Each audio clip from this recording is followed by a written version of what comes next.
Can you please state your name and date of birth? Stephen Ehrlich, and born June 12th, 1946. In 1976, I was teaching at Ahmadu Bello University in Zaria, Nigeria, in the north. And prior to that, I had traveled extensively throughout North Africa, West Africa, and worked as an architect in Marrakesh, Morocco. And I came to visit my sister, who worked in the movie business. It was just a summer off because I was going back to teach in Nigeria. And I came here and the light bulb went on. I just realized that if I was going to ever re-enter, that this would be the place, because my East Coast tapes, where I was born and raised and educated, were all erased, and I wanted to explore indoor-outdoor architecture. I had been living for 6 years in courtyard houses, and basically I wanted to continue that exploration, and I loved the energy of the different communities coming together in LA. There was just a raw energy that I really appreciated. And when I came down here, I just loved the energy, and I started roller skating on the beach, and it was like a cool place. And I also met Marlo Wolf, who then became later on my wife, my now former wife. But Marlo was very connected to the Venice community. She was doing she had a bunch of friends that were part of environmental communications. Environmental communications was, and you could look them up, they had started probably in the early 70s, and they were documenting freeway art and just lots of interesting environmental, architectural, and artistic endeavors. And they put it onto how do I say it? They actually made a slide library back in the days of slides. And people involved in that were like Gary Greenberg, Ted Tanaka, David Greenberg, Roger Webster. So they had started environmental communications. And I even had given a lecture about my African sort of ethnographic studies, if you will.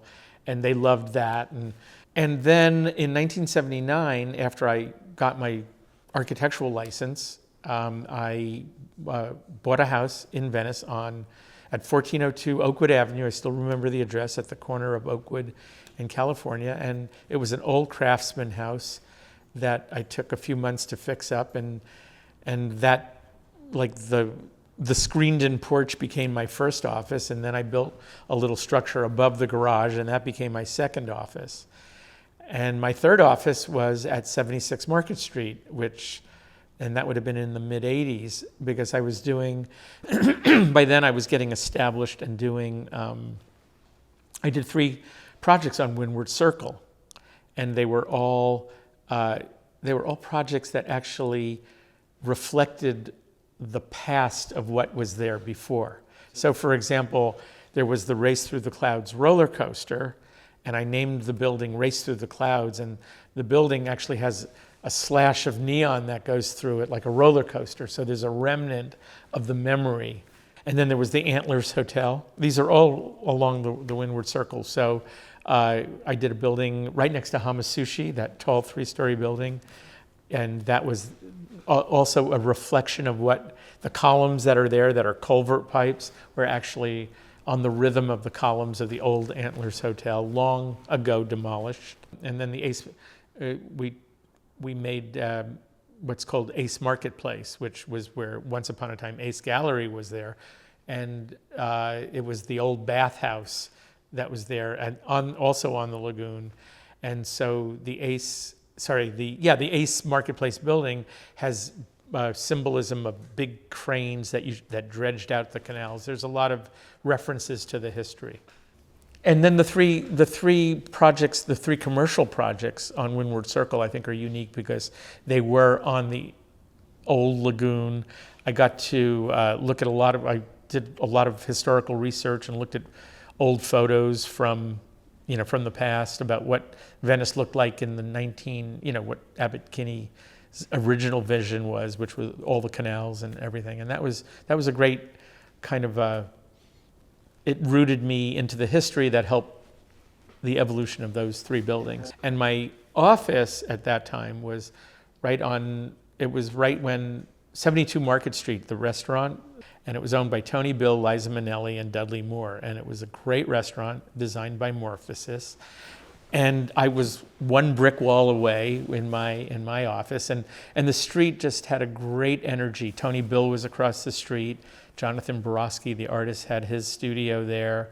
Robert Graham, Dwayne Valentine. It was just great energy.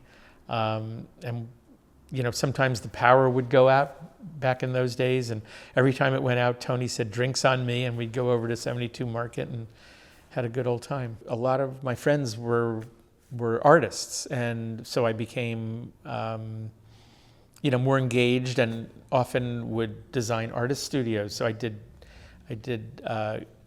Guy Dill's studio.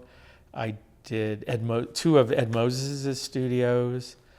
And and I worked with Robert Graham on some of his projects. I did the architectural base work sometimes with him. So yeah, it was just a really good energy, good vibe. And Talk about the energy of Venice and how it influenced your work, their work, the artists, and all of that was started. Right. Well, Venice just, beach community, funky, the ocean, the air, the palm trees. It seemed to be a good place for people to be, and the rent was cheap. That's really important back then. So that's what attracted often the artists who then did their work and often became well known over time in Venice, but the energy was great, and there, obviously Frank Gehry had his first office in Venice, where he was doing terrific work. David Hertz would be a relatively newer comer after me. I'm trying to think of who Tom Main was around. Michael Rotundi was around. Did you find you were getting influenced by other people, or getting inspired by what they were doing, or they getting inspired by what you were doing? Well, I think there's always this cross-fertilization, but I had my original inspirations always came from Africa, believe it or not, from indigenous builders around the world, and that's always a guidepost for me to not go off the rails in terms of being not doing things gratuitously, always being on point, looking at environment, culture, sustainability, all those things as a marriage of one thing. The last house I did in Venice, which was maybe completed 3 or 4 years ago, we call it Spectral Bridge, and it's on Millwood Avenue.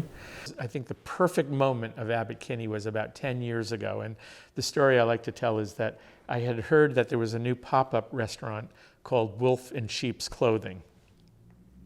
And I had heard about it, so I called them up and said, "Hey, there's 4 of us, can we come over for dinner?" And John, the owner, answered the phone and said, "Well, we're really kind of crowded. We have a table, but we don't have any chairs." I go, "No problem, I'll bring the chairs." So I brought 4 chairs with me, and we had dinner at this fabulous Wolf in Sheep's Clothing. Well, Venice is still Venice. If you go to the boardwalk, Venice is still Venice. Well, what do you mean by that? What do I mean by that? It's funky. It's energized. It's dirty, both in good and bad ways. It's just like I'll go play paddle tennis down at the paddle courts.